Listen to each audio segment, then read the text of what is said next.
To my channel. तो चलिए start करते हैं। स्टार्ट करने से पहले जिन कैंडिडेट्स ने हमारा चैनल अभी सब्सक्राइब नहीं किया है, सब्सक्राइब करके प्लीज़ बेल बटन को प्रेस कर लें, जिससे मैं कोई भी वीडियो अपलोड करूं तो उसका नोटिफिकेशन आपको मिल सके। ओके, तो अभी हम बात करेंगे आरआरबी जेई की। ठीक है, तो आरआरबी जेई जो आरआरबी चंडीगढ़ है ना, वहाँ से एक लिस्ट जारी हुई है। उसमें डॉक्यूमेंट वेरिफिकेशन के लिए कैंडिडेट को बुलाया गया है। ठीक है, तो उसमें क्या क्या डॉक्यूमेंट लगेंगे, ठीक है, कॉल लेटर कैसे डाउनलोड करना है, ओके, और कितने कैंडिडेट हैं, तो ये सारी चीज़ें हैं। तो मैं एक बार बता देता हूँ आपको किस तरीके से ये चीज़ें आपको फॉलो अप करनी है। बाद बाकी आप जो है साइट को विजिट करके आप देख ही सकते हैं, लेकिन मेरी गाइडलाइन यही रहेगी कि आप जो है प्रॉपर तरीके से अपने डॉक्यूमेंट्स को सेग्रीगेट करके आप सेंटर पे पहुँचें। ठीक है, जहाँ पे आपका आरआरबी है, जो सेंटर उसके अंदर मेंशन कर रखा है जहाँ आपका वेरिफिकेशन होगा। ठीक है, वहाँ पे जाते समय कोई भी चीज़ आपकी छूटनी नहीं चाहिए, जिससे कि आपको कोई प्रॉब्लम क्रिएट हो। ओके, तो मैं इन सब चीज़ों को लेकर के मैं डिस्कस करूँगा। तो चलिए स्टार्ट करते हैं। मैंने आरआरबी चंडीगढ़ की वेबसाइट को ओपन कर रखा है। इसमें पहला जो दे रखा है कि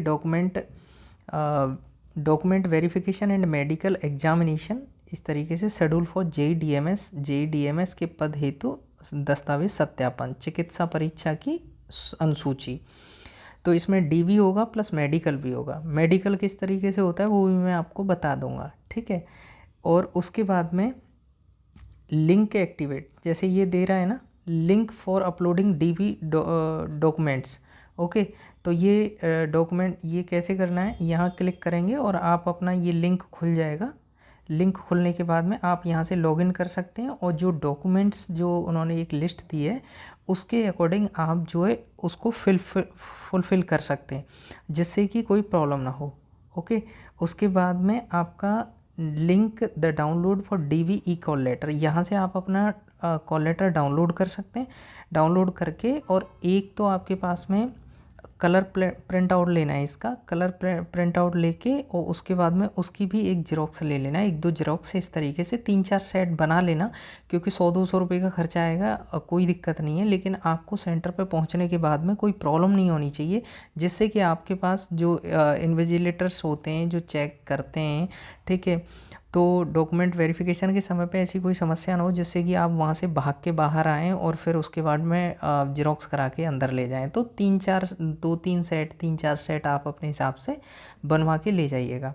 उसके बाद में link for the option of post preference, ये लिंक जो है अभी एक्टिव है, यहाँ से आप अपनी पोस्ट प्रेफरेंस को ऊपर नीचे कर सकते हैं।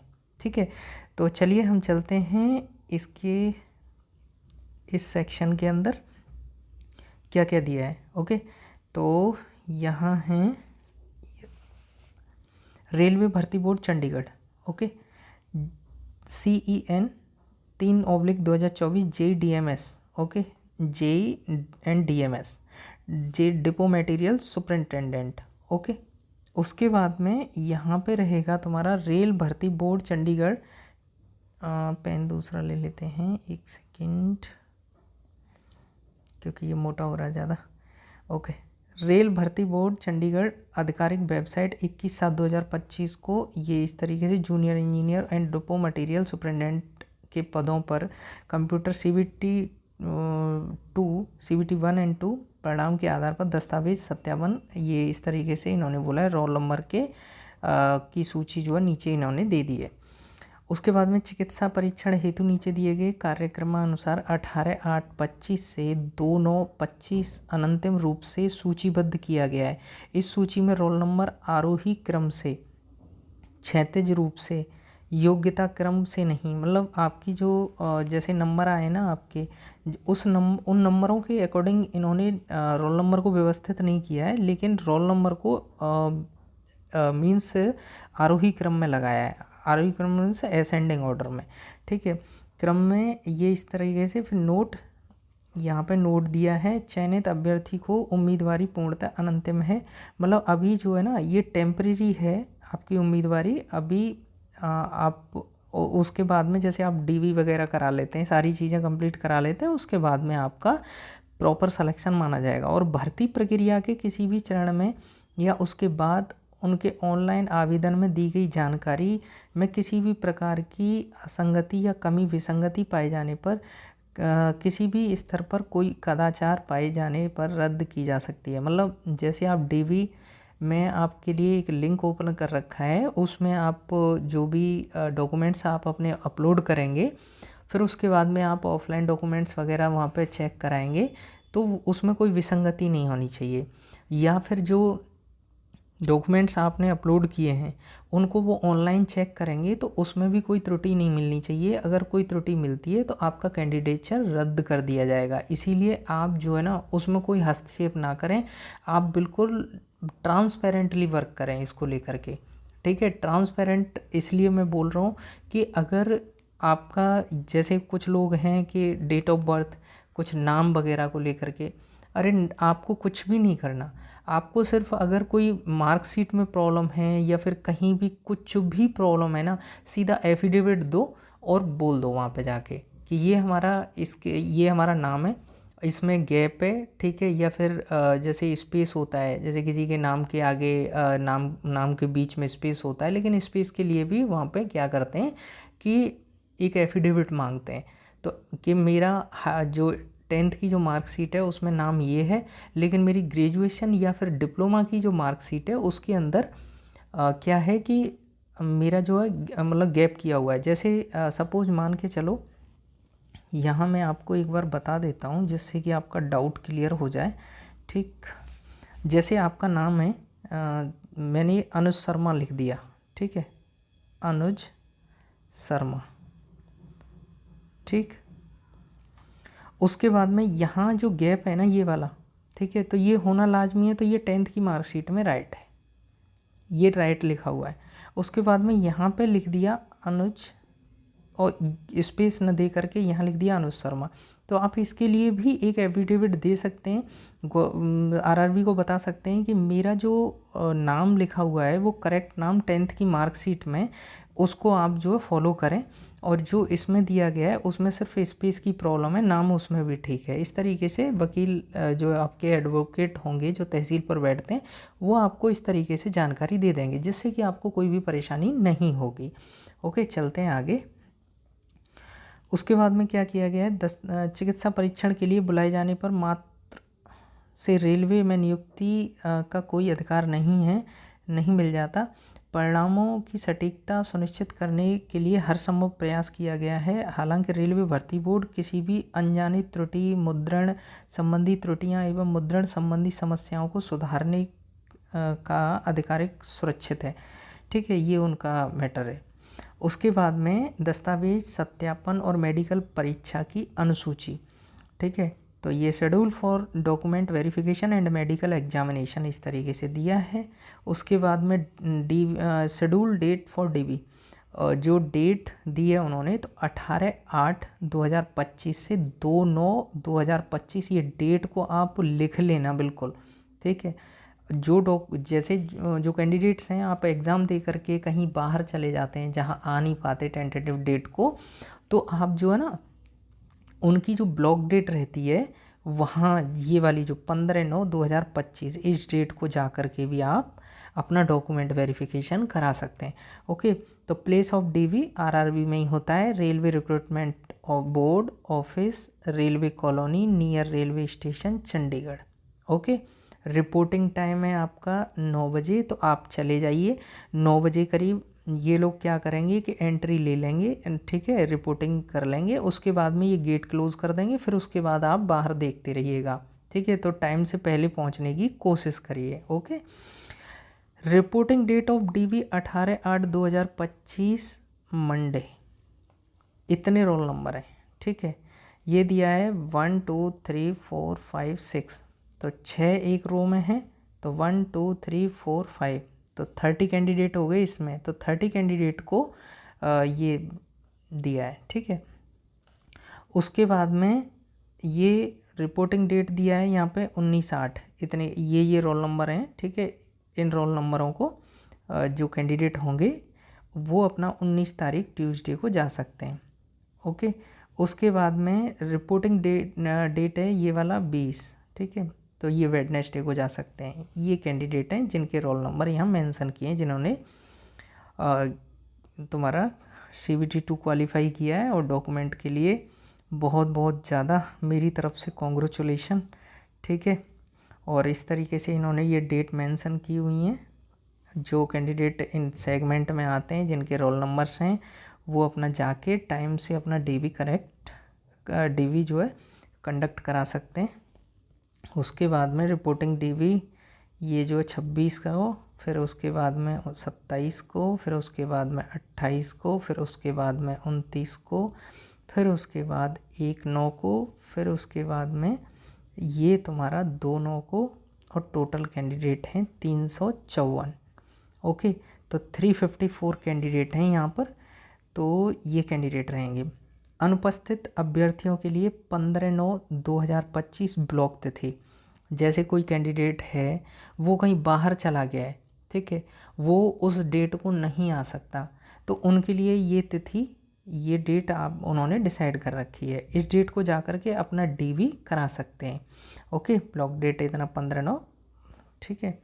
उसके बाद जो अभ्यर्थी वैध कारणों से अपने कॉल लेटर में निर्दिष्ट नियमित तिथि पर दस्तावेज सत्यापन के लिए रिपोर्ट करने में विफल हैं, उन्हें ब्लॉक तिथि दी गई है। तो ये सारी चीज़ें हैं, सेम टाइम, ठीक है, सब कुछ महत्वपूर्ण सूचना, ठीक है, या निर्देश। तो ये इम्पोर्टेंट है, तो इम्पोर्टेंट ही है, इसमें कोई बदलाव वाली बात नहीं है। इसको अच्छे से पढ़ लीजिएगा, ठीक है, जाने से पहले। महत्वपूर्ण मतलब शॉर्ट लिस्ट किए गए अभ्यर्थियों को परामर्श दिया जाता है, रेलवे की तरफ से परामर्श दिया जा रहा है, तो उसको ध्यान से पढ़िएगा कि वे विस्तृत केंद्रीयकृत रोजगार अधिसूचना 3/2024 उसके संशोधन में दी गई सभी निर्देशों की जानकारी को ध्यानपूर्वक पढ़ें।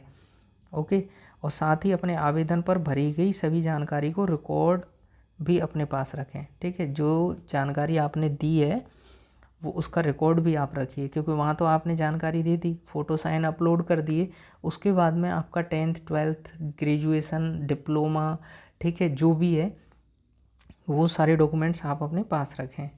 और ये आगे सेवानिवृत्त, ठीक है, एक्स सर्विसमैन, वो अपना NOC को बनवा के रखें, और ये NOC वगैरह वहाँ से बन जाती है। ओके, उसके बाद में ई कॉल लेटर डाउनलोड करना, दस्तावेज सत्यापन DV के लिए ई कॉल लेटर, जैसे कि मैंने लिंक दिखाया था, ई कॉल लेटर को पोर्टल पे जाके वहाँ से आप डाउनलोड कर सकते हैं, ठीक है।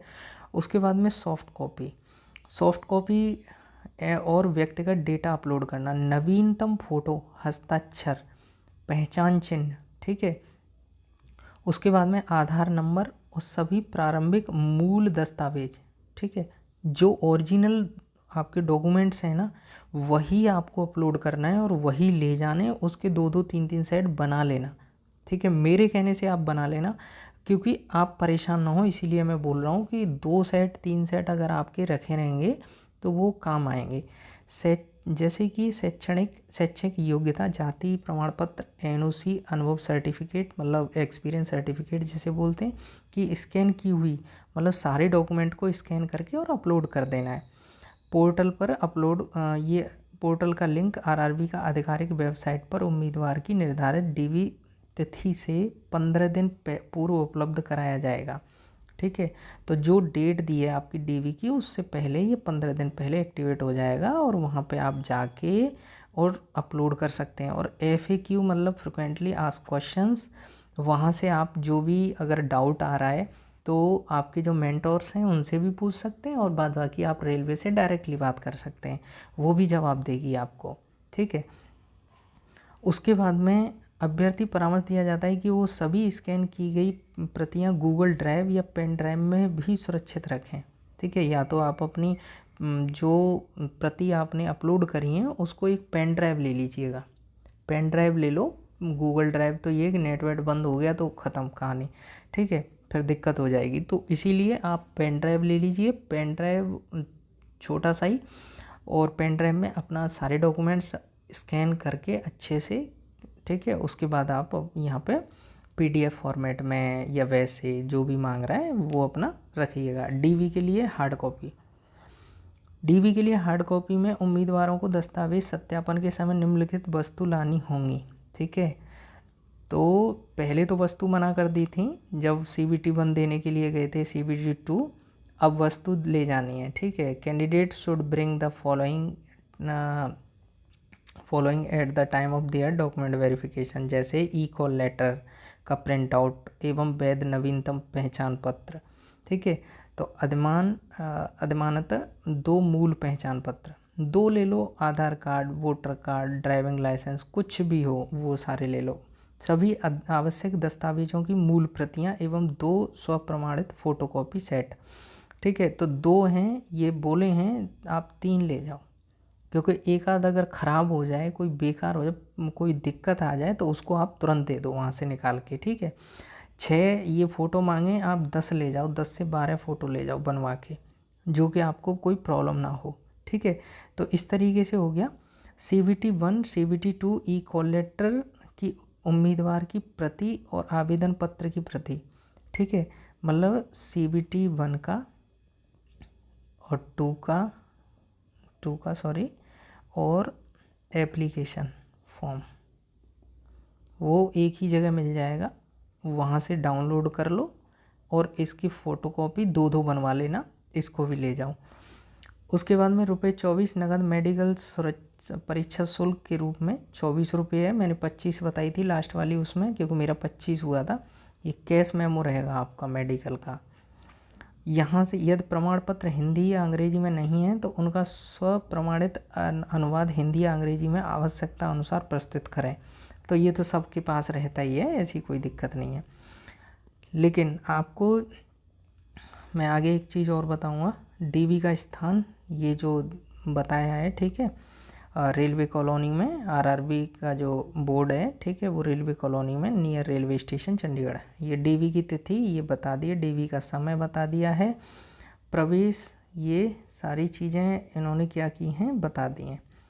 उसके बाद ये चीज़ है DV के हॉल के अंदर अभ्यर्थी को ये बताया जाता है अधिमानतः फॉर्मल ड्रेस में आएँ और केवल आवश्यक सामान ही लाएं। मोबाइल फ़ोन पूरी तरह से प्रतिबंधित है। उम्मीदवारों को सीटिंग प्लान के अनुसार बैठना होगा और निर्देशों का पालन करना होगा। मतलब ये है कि यहाँ पे मोबाइल वगैरह ये सारी चीज़ें अलाउड नहीं है और आप जो है ना फॉर्मल कपड़े पहन करके ही जाइएगा, जिससे कि बोर्ड में भाई आप एक JEE बनने वाले हैं तो JEE को थोड़ा सा मतलब ऑफिसर्स कैटेगरी में आने वाले हैं, तो उस तरीके से ही आपको जाना होगा।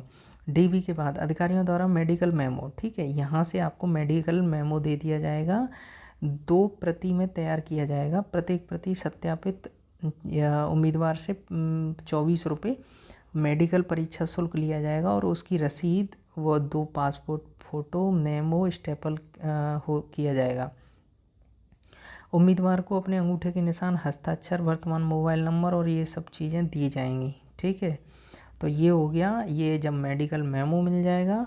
DV के बाद मेडिकल परीक्षा क्या होगी, DV प्रक्रिया में सफल होने के बाद आपका जब DV कंप्लीट हो जाएगा उसके बाद में आपको क्या मिलेगा, मेमो मिल जाएगा। फिर मेडिकल परीक्षा होगी आपकी किसी हॉस्पिटल में, जहाँ पे उनका मतलब हॉस्पिटल होगा वहाँ पे आपको भेज देंगे। अगले कार्य दिवस पर संबंधित RRB क्षेत्राधिकार में नामित रेलवे अस्पताल में मेडिकल परीक्षा के लिए भेजा जाएगा। उम्मीदवारों को सलाह दी जाती है कि वे DV मेडिकल के लिए कम से कम 4 दिनों तक रुकने की तैयारी अपने स्वयं के खर्च पर करें, ठीक है। रेलवे का कोई लेना देना नहीं है, आप अपना रूम लेना और मेडिकल कराना, ठीक है, और रहना। क्योंकि कई बार क्या होता है कि एक हॉस्पिटल में ये सारी चीज़ें नहीं हो सकती, वो कई बार क्या है कि दूसरे हॉस्पिटल्स में भी भेज देते हैं। जैसे RRB चंडीगढ़ का 2-3 हॉस्पिटल्स होंगे, तो कहीं पे वो मशीन है कहीं नहीं है। तो जैसे आपका एक्सरे की मशीन हर जगह नहीं होती, CT स्कैन की हर जगह नहीं होती, ठीक है, और ये सारी चीज़ें हैं। तो मशीनें जो है रिपोर्ट एक जगह कलेक्ट होंगी, लेकिन हो सकता है टेस्ट वो अलग अलग जगह से कराएं। तो इसके लिए भी आपको प्रिपेयर रहना है, रूम नियर बाई लेना है और खाना पीना अच्छे से, और टेंशन बिल्कुल नहीं लेनी, ओके। तो ये रहेगा, रखने की कोई सुविधा नहीं है, आप अपने साथ कोई भी सामान न लाएं, केवल वैध वर्तमान फ़ोटो, पहचान पत्र, ये सारी चीज़ें जो ऊपर बता रखी हैं वो सब चीज़ें बताई हैं। CT scan, ultrasound, laser, eye surgery की जांच जैसी सुविधाएं रेलवे अस्पताल में उपलब्ध नहीं है, तो उम्मीदवार को संबंधित लैब अस्पताल को शुल्क देना पड़ेगा, ठीक है। तो मैंने बोला ना, मैंने कहा इस तरीके से ये हर हॉस्पिटल में ये चीज़ें नहीं हैं। तो आपको आई टेस्ट, ठीक है, सीटी स्कैन, इनकी फैसिलिटी अभी नहीं है कहीं पे किसी भी हॉस्पिटल में, तो उसका आपको चार्ज पे करना पड़ेगा, ठीक है, चार्ज देना पड़ेगा। तो अगर कोई और भी डाउट आता है तो आप मुझसे कंसल्ट कर सकते हैं, पूछ सकते हैं, मैं फिर बोल रहा हूँ। और विदाउट हेजिटेशन के आप कमेंट कर सकते हैं, मेरे को डीएम भी कर सकते हैं, नो प्रॉब्लम। ओके, तो जिन कैंडिडेट्स ने अभी हमारा चैनल सब्सक्राइब नहीं किया, प्लीज़ सब्सक्राइब करके बेल बटन को प्रेस कर दो, जिससे कि मैं कोई भी वीडियो अपलोड करूँ तो उसका नोटिफिकेशन आपको मिल सके। Thank you.